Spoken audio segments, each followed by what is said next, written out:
Hey guys, hello everyone, welcome to all Allium Chemistry.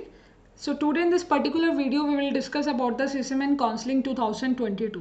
Admission की अगर हम बात करें तो मैंने रिसेंटली अपने चैनल पर एक वीडियो अपलोड किया था रिगार्डिंग अ CCMN फर्स्ट राउंड 2022, जो काउंसलिंग का फर्स्ट जो राउंड का रिजल्ट रिलीज हुआ था। तो वहाँ पर हम काफ़ी सारे बच्चों का कमेंट आया like that my rank is 1066 journal seat allotted in the NIT Srinagar, any upgradation is possible, कि क्या मेरे को अपग्रेडेशन पॉसिबल है, तो कैसे एप्लीकेबल कर सकते हैं। And second thing is that कि कौन कौन से डॉक्यूमेंट यहाँ पर रिक्वायरमेंट होंगे फॉर द अपग्रेडेशन और कितना फीस पेमेंट करना है, मैं सब कुछ यहाँ पर डिस्कस करने वाली हूँ in this particular video. So first of all एक एरर का इशू भी आ रहा है। एरर का जो इशू है वो सभी के सभी फेस कर रहे हैं लाइक दैट। यहाँ पर अगर आप करते हो जो सीट ये अगर मैंने ओके किया है ऑप्शन फिलहाल, तो आप यहाँ पर जैम रजिस्ट्रेशन आईडी डालते हो, पासवर्ड डालते हो, तो एरर आ रहा है, कोई बात नहीं, आप दोबारा से दूसरे सर्वर पर ट्राई करना तो हो जाएगा। ठीक है, यहाँ पर आपको क्या करना है, सबसे पहले अपना जैम रजिस्ट्रेशन आईडी डालना है, देन पासवर्ड, और उसके बाद ये नीचे जो सिक्योरिटी पिन लिखा आ रहा है वो आप यहाँ पर करें। अगर आपसे ये वाला नहीं है तो आप यहाँ से इसे चेंज भी कर सकते हैं। ठीक है, ऐसे रिफ्रेश करके आप सिंपल वाला आपने पुट कर दिया, then you will be choose a sign in option.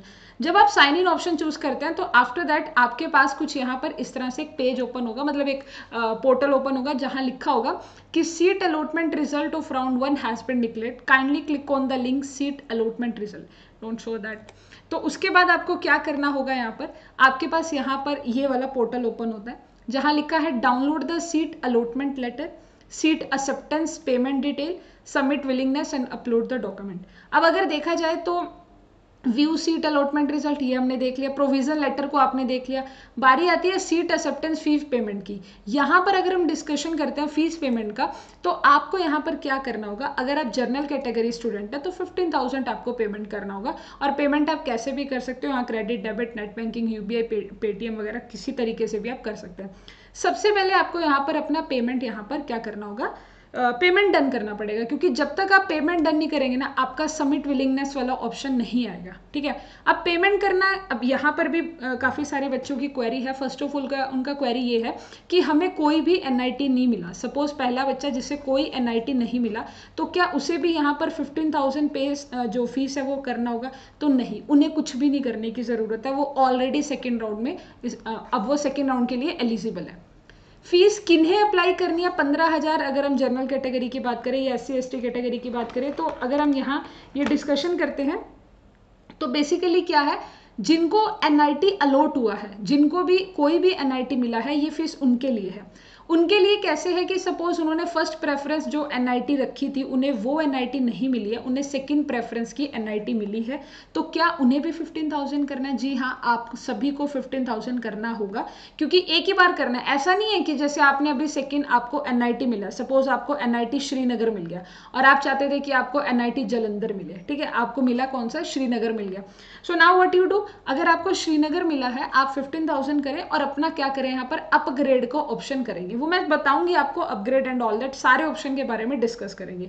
तो अगर हम यहाँ पर एक जर्नल पॉइंट निकालें तो वो ये है, अगर आपका NIT मिला है तो कन्फर्मली अगर आप आगे काउंसलिंग में पार्टिसिपेट करना चाहते हैं या आप यहीं पर जो आपको NIT मिला है उसी NIT को ज्वाइन करना चाहते हैं, तो आपको दोनों ही केसेस में 15,000 पेमेंट करना पड़ेगा।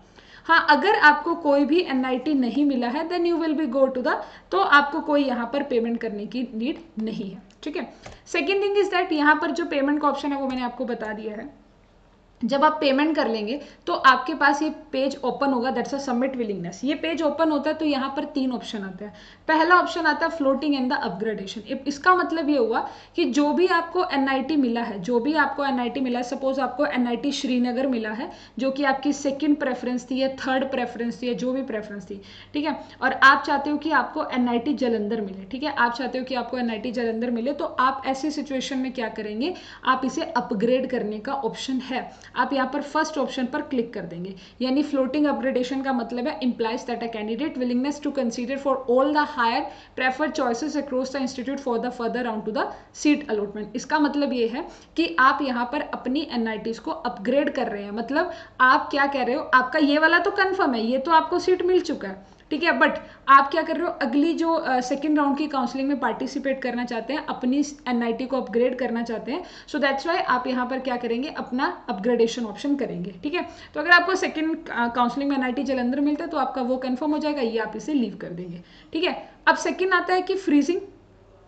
मान लेते हैं फ्रीजिंग का है कि किसी बच्चे को एनआईटी श्रीनगर ही लेना था, जो उसे अलॉट हुआ है ना, जो भी उसको अलॉट हुआ है उसे वही वाली एनआईटी लेनी थी, तो उसे सीधा कुछ नहीं करना है, फ्रीजिंग करना है। फ्रीजिंग का मतलब है कि आपका कोई अपग्रेडेशन नहीं होगा, जो आपको एनआईटी मिली है that's a enough. Implies a candidate willingness to accept and remain with the program and the institute allotted to her और हिम। मतलब उसे फिर क्या है कि अगर वो फ्रीजिंग कर देता है ऑप्शन, तो उसे वो वाला एनआईटी उसके लिए कन्फर्म है। थर्ड ऑप्शन आता है sliding. What is the meaning of a sliding? ये थोड़ा अलग है। ये अलग कैसे है, देखो यहाँ पर मेंशन है upgradation with in the institute. Suppose आपने क्या किया, आपने एनआईटी दुर्गापुर की अगर मैं यहाँ पर बात करूँ, एनआईटी दुर्गापुर में दो हमारे केमिस्ट्री के दो मास्टर्स प्रोग्राम है, मास्टर प्रोग्राम दो है केमिस्ट्री के। ठीक है, आपने ये वाला मास्टर प्रोग्राम के लिए अप्लाई किया। ठीक है, अब आप चाहते हो कि आपको ये वाला नहीं करना है, आप ये वाला ऑप्शन करना चाहते हैं। सपोज आप ऑर्गेनिक स्पेशलाइजेशन करना चाहते हैं, मैं एक एग्जांपल दे रही हूँ। तो यहाँ पर एक ऑप्शन होता है, वो क्या है, स्लाइडिंग का, कि जो आपको इंस्टीट्यूट मिला है ना, ये लिखा हुआ है विद इन द इंस्टीट्यूट, यहाँ पर उसी इंस्टीट्यूट में आपको अपग्रेड कर दिया जाएगा। सिर्फ कैसे कि दूसरे कोर्स में डाल दिया जाएगा, आपको दूसरा कोर्स वहाँ पर अवेलेबल हो सकता है, बट एनआईटी वही की वही रहेगी। मैंने एक एग्जांपल इसीलिए दिया है कि सपोज एनआईटी दुर्गापुर में क्या है, दो आपके मास्टर्स प्रोग्राम है, मास्टर्स इन केमिस्ट्री और master in organic specialization, and आपने अप्लाई किया था केमिस्ट्री के लिए, बट अब आप ऑर्गेनिक में करना चाहते हैं, तो यहाँ पर आपको ऑप्शन सेलेक्ट करना पड़ेगा स्लाइडिंग का। अगर वैसे तो देखो सभी एनआईटीज में इतने सारे मास्टर प्रोग्राम नहीं है, सभी में एक दो प्रोग्राम ही होते, एक ही प्रोग्राम होता है जनरली।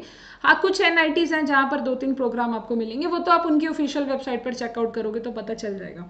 तो ये वाला जो स्लाइडिंग ऑप्शन है, ये बहुत ही कम यूज करते हैं, क्योंकि बच्चा पहले ही उसे कंफर्म होता है कि उसे मास्टर्स इन केमिस्ट्री करनी है, ऑर्गेनिक करनी है। सो ये वाला जो स्लाइडिंग ऑप्शन है, ये वही करें जिन्हें अपना मास्टर प्रोग्राम ही चेंज करना है, कि उन्हें ऑर्गेनिक केमिस्ट्री की जगह दूसरा कोई और करना है। सो ये विद इन इंस्टीट्यूट होगा, आपको एनआईटी वही मिलेगा, एनआईटी आपका वही मिलेगा, बस आप वहां पर स्लाइडिंग कर सकते हैं। ठीक है, अब यहाँ पर ये तीन ऑप्शन में से आपने एक ऑप्शन सेलेक्ट करना है। जब आप ये तीन ऑप्शन में से एक ऑप्शन सेलेक्ट करेंगे, तो उसके बाद यहाँ पर ध्यान रखना, आपसे पासवर्ड कहा जाएगा। पासवर्ड वही जो आपने स्टार्टिंग में फिल किया था।